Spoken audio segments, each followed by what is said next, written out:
terkini tahu. Hah? Apa-apa? Ini lihat. Ada kasus korupsi di jalur kereta api bus Bangsa. Ada 6 tersangka tahu.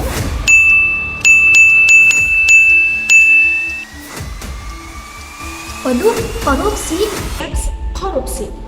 Sebuah kata yang sudah tidak asing lagi di telinga kita. Lantas, apa kalian tahu apa itu korupsi?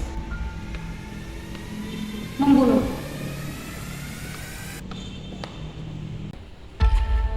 Kotor. Memiskinkan.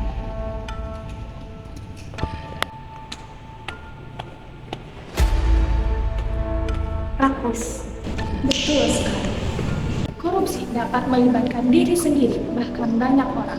Korupsi juga dapat dilakukan oleh siapapun, baik dari anak kecil sampai orang dewasa.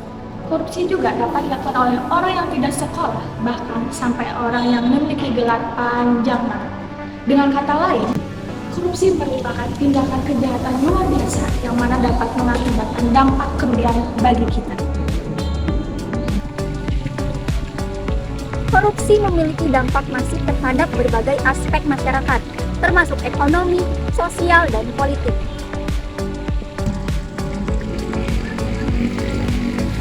Ini dapat merugikan pertumbuhan ekonomi, menghambat pembangunan,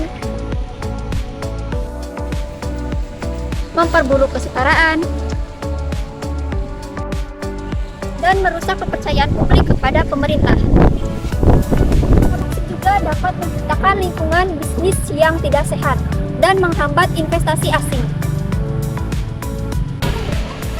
Melihat dari pengertiannya dan juga dampak masif yang disebabkan oleh korupsi, maka perlu diadakannya upaya pemberantasan korupsi.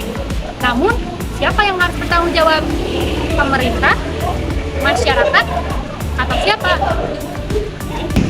Jadi, pemerintah atau masyarakat, bahkan mahasiswa sekalipun, memiliki peranan penting dalam upaya pemberantasan korupsi.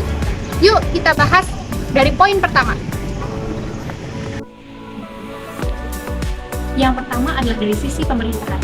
Jadi, menurut Menteri Koordinator Bidang Politik, Hukum, dan Keamanan menyebutkan ada 3 upaya pemberantasan korupsi. Yang pertama adalah sinkronisasi perundang-undangan atau penataan regulasi.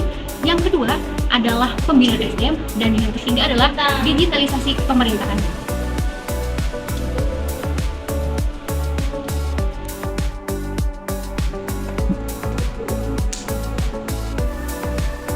Yang kedua adalah dari sisi masyarakat.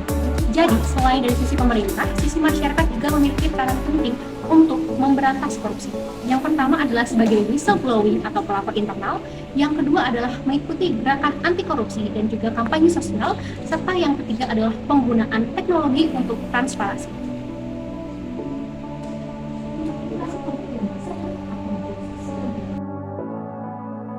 Sisi yang ketiga adalah dari sisi mahasiswa. Selain pemerintahan dan juga masyarakat, mahasiswa dapat berperan aktif untuk memberantaskan korupsi dengan cara mengikuti gerakan advokasi dan pendidikan masyarakat. Yang kedua adalah berpartisipasi dalam organisasi anti korupsi, dan yang ketiga terlibat dalam aksi sosial dan juga demonstrasi.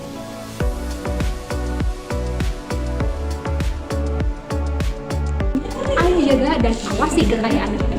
Jaga negeri ini dari manipulasi. Agar kita merdeka dari korupsi. Katakan tidak untuk korupsi.